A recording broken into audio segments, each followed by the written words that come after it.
喂，testing。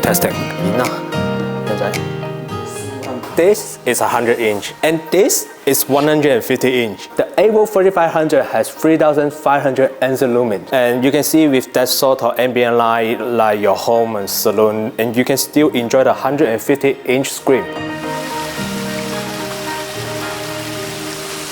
With the latest firmware upgrade, AWOL 3500 has upgraded to 2,500 to 1 native contrast, and it has 3D capability. So imagine in your saloon you have 150-inch in 3D. And because it used the special optical structure, with 150-inch, it can still focus very well.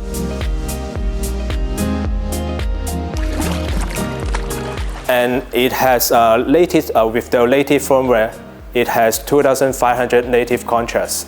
And it also supports HDR10+ and Dolby Vision. And you can see there's a crease here.